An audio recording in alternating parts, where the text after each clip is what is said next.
பூமியை ஒரு வட்டமான ஆப்பிளாக நினைத்துப் பாருங்கள். அதை குறுக்கு ஹரிசாண்டல் திசையில் நறுக்கினால் நடுவிலுள்ள மிகப்பெரிய துண்டு சமவெளியை ஈக்வெடார் குறிக்கிறது. அதுவே அட்சரேகை லாட்டிடியூட். சமவெளிக்கு மேல் மற்றும் கீழ் உள்ள சிறிய துண்டுகள் சமவெளியிலிருந்து தூரத்தில் உள்ள இடங்களை குறிக்கின்றன. இப்போது அந்த ஆப்பிளை நிமிர்த்தி வெர்டிகல் திசையில் நறுக்கினால் அந்த கோடுகள் மேலிருந்து கீழ் வரை செல்கின்றன. அதேபோல் வடதுருவம் முதல் தென் துருவம் வரை செல்லும் தீர்க்க ரேகைகள் லாங்கிடியூட் போல.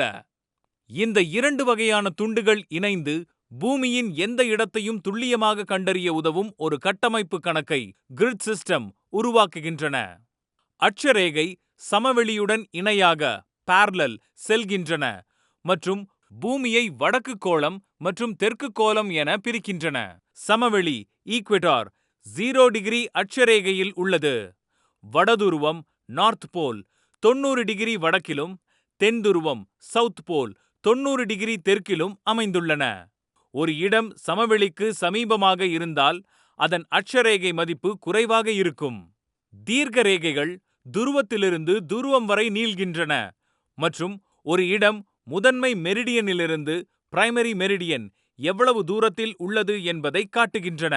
இது இங்கிலாந்தின் கிரீன்விச்சில் 0 டிகிரி தீர்க்க ரேகையில் அமைந்துள்ளது. தீர்க்க ரேகைகள் கிழக்கு அல்லது மேற்கு திசையில் 180 டிகிரி வரை அளக்கப்படுகின்றன. இதன் மூலம் பூமியின் கிழக்கு மேற்கு திசை அமைப்பில் ஒரு இடத்தின் துல்லியமான இருப்பிடத்தை தீர்மானிக்க முடிகிறது.